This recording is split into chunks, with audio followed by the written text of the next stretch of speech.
Okay, hey everyone, welcome to an episode of On the Wrist from Off the Cuff. I have a really cool review for you guys from the brand Baltany. They were founded back in 2010, and their mission is pretty simple. Redesign classic, iconic timepieces using the latest watchmaking technology. Their goal is to create the most historically accurate homages ever while maintaining the spirit of the original iconic timepieces along with their modern interpretations. In terms of type of watch, this is a traveler's watch, some key common characteristics and design when you're looking for something that you can take on a trip or just use to figure out different time zones. Of course, you're going to find either a GMT or world timer functionality so that you are able to track multiple time zones with relative ease. This is known as their automatic GMT sports watch, the S6083, and it's essentially a remix homage to the $5,800 Grand Seiko Sports SBGM245 automatic GMT, which you guys can see kind of peeking into frame there. And it's not a direct homage, but it definitely takes a lot of inspiration from this formula, and they get a lot of it right, and they even improve upon this formula a bit. And you know, I say that as the owner of that actual Grand Seiko watch. So there are some things that Baltany, you know, where they went the extra mile and kind of filled in some gaps that some people might have found lacking on this Grand Seiko, adding some new functionality.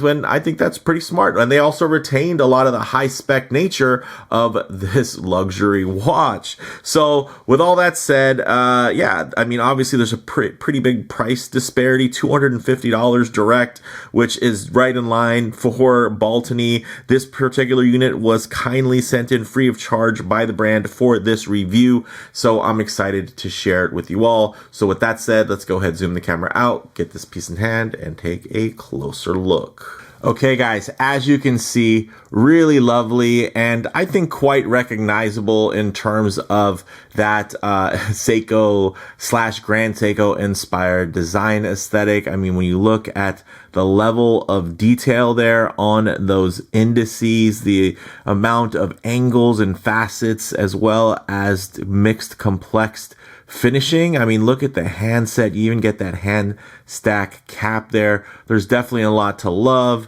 And then, of course, you're going to get nice brushed satinization with high polished bevel work. And you're even getting nicely done 3D milling there on that female end link. So very, very cool. And hey, I just happen to own this watch, which yes, there's quite a bit that these have in common, but there's also some things that were done quite a bit differently. I mean, there's actually more Lume here, but they also still retained fun things like, of course, some of these beautiful finer details that you're going to see here exemplified on my Grand Seiko in terms of, again, the complexity there, the just thoughtful level of design, and really taking something that is quite sporty with a screw down crown and 200 meters of water resistance, as well as being, you know, a GMT watch, this one being more of a traveler's GMT, where this one is going to be more of an office or caller's GMT because of the movement, but the movement inside is a Seiko movement, which is pretty cool. So let's get into the dimensions here. 40 millimeters in diameter, 13 millimeters thick, 46 millimeters lug to lug, stainless steel 316L. It's brushed with some nice polished accents. I'll even give those polished accents a quick little wipe here so you guys can really enjoy the clarity, maybe even give it a little dust off there.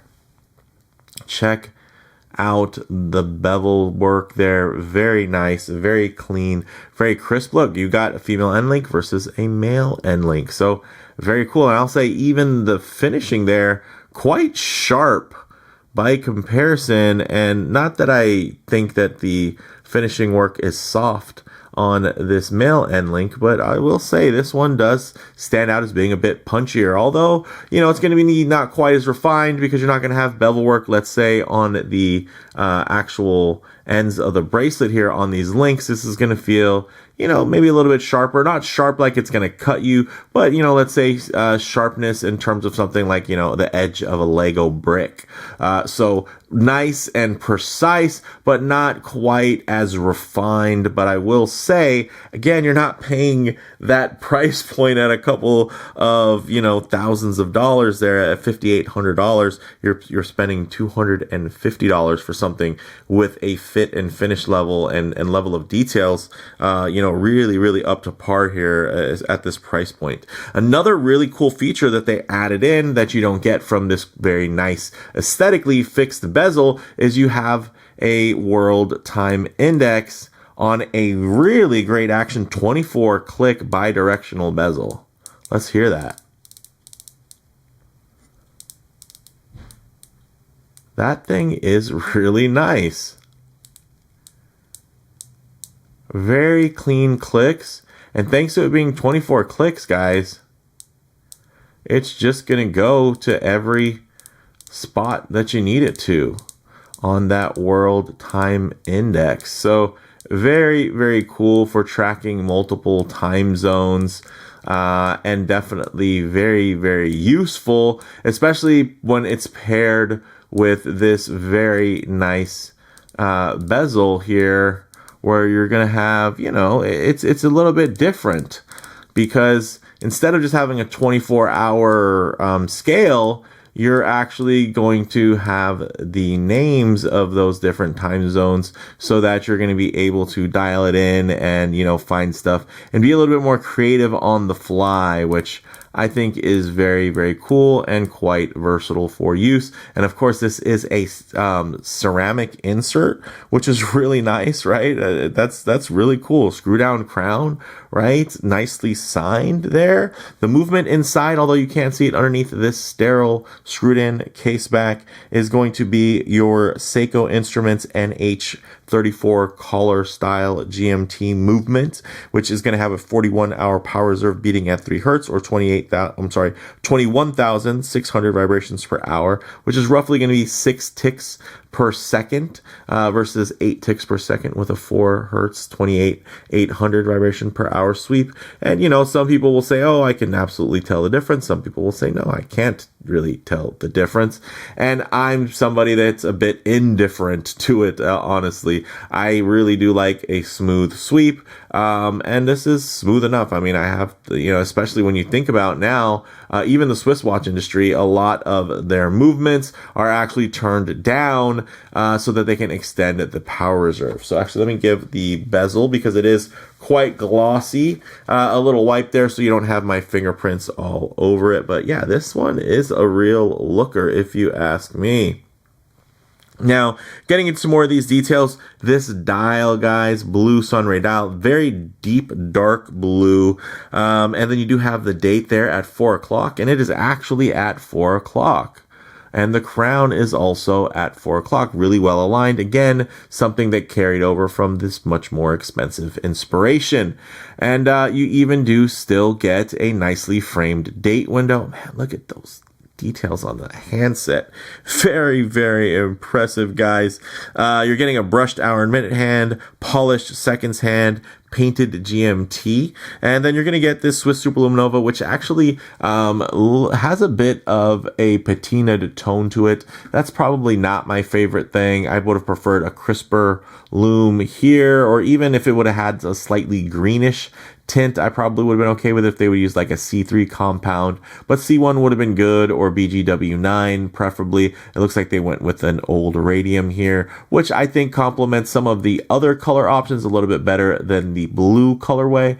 But again, it's not a deal breaker for me because it actually flows quite well. Also, you're going to notice that there's additional Lume. Look, check that out. There's actually Lume on every index there, on every indice for the hour. Here, it's going to be much more compartmentalized, and they're going to be relying more on that outstanding extra level of finishing to really get you the visibility that you're going to need as light glints over those beautiful jeweled indices. Now, another great thing here, guys, 200 meters or 20 atmospheres of water resistance, which makes this fantastic. I would love to see them do a diver's bezel insert on here. I think that would be really fantastic, especially considering, again, 200 meters of water resistance screw down crown, and they do have a sloped chaptering, similar as you'll find here on the Grand Seiko, and it has an even extra feature where the lower half is actually loomed.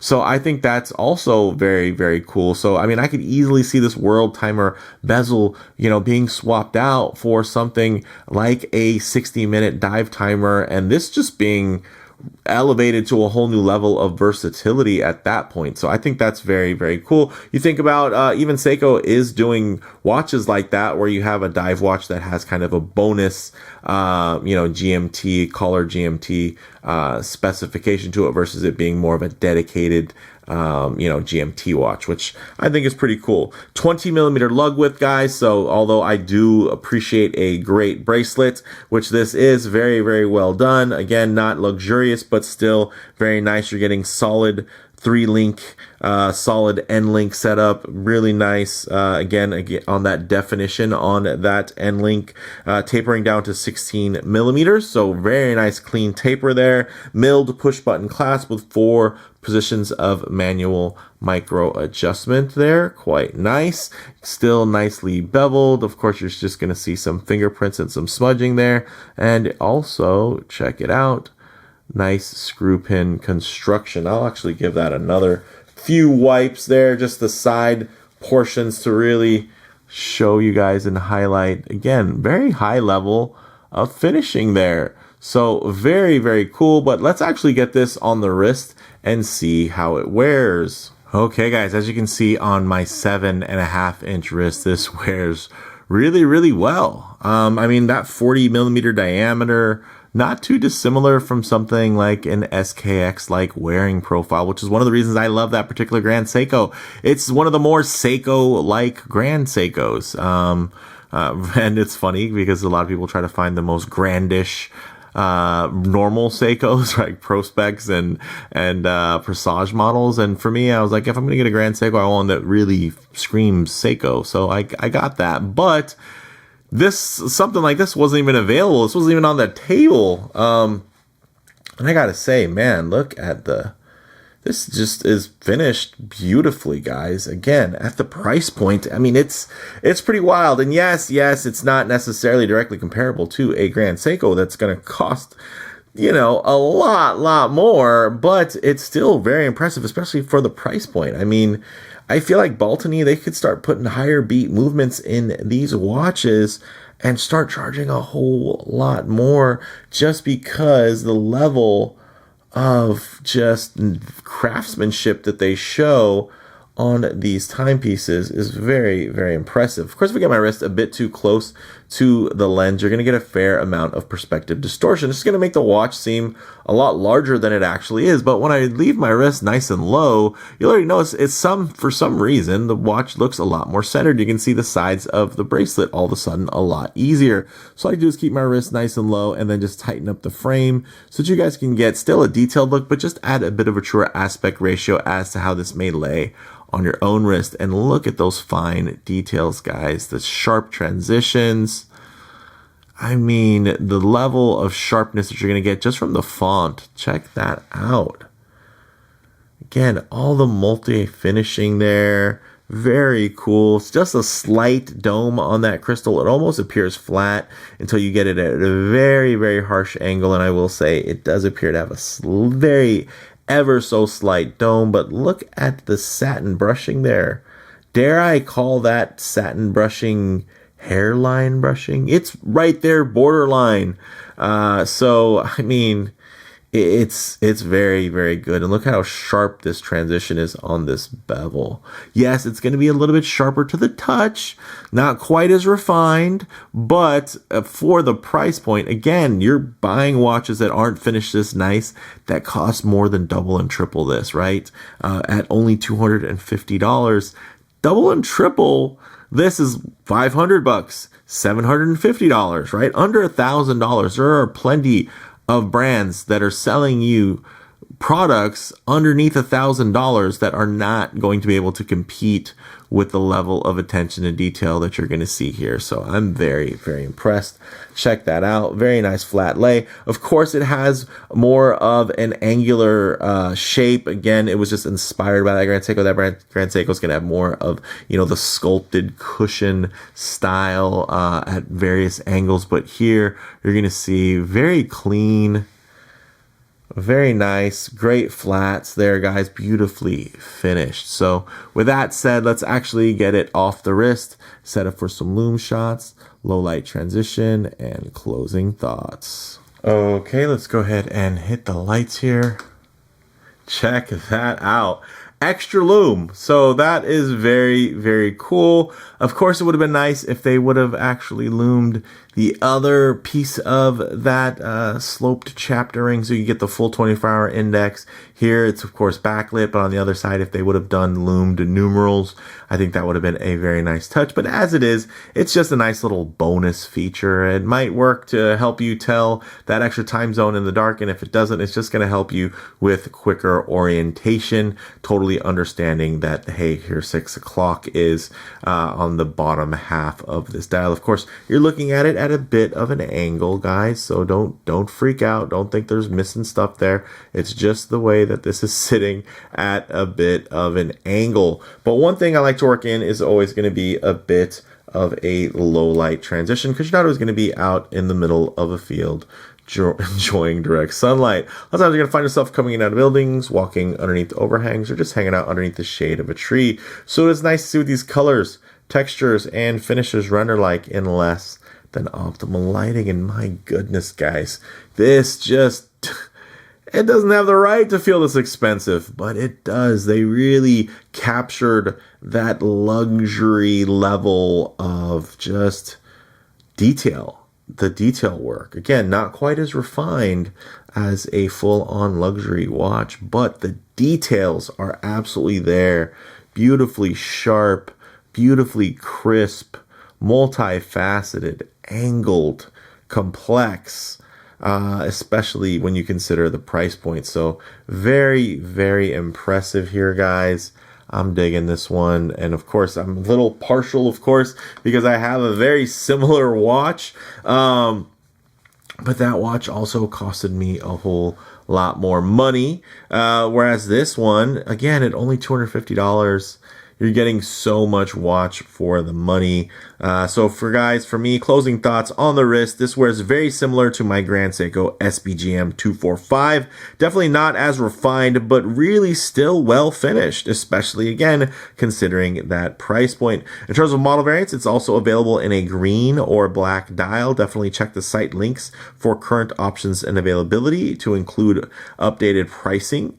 In terms of comparable models, this watch it significantly undercuts the Seiko 5 GMTs that, you know, really launched this movement into the stratosphere. So those SSK, SKX style GMTs are going to be, you know, about double in price, but they are not going to have ceramic and sapphire and, you know, just the level of milling here in terms of the real great milled clasp. I mean, even the buttons, the push buttons are milled on here. So very, very cool. But you're getting, again, significantly cheaper than that Seiko 5 GMT. You're going to have higher specs and definitely an elevated level of build quality. And I mean, that's one of the advantages of these smaller brands in terms of what they're able to do, and really what they kind of have to do to get you to give them a second look, you know, especially when they're relying on, you know, more homage styles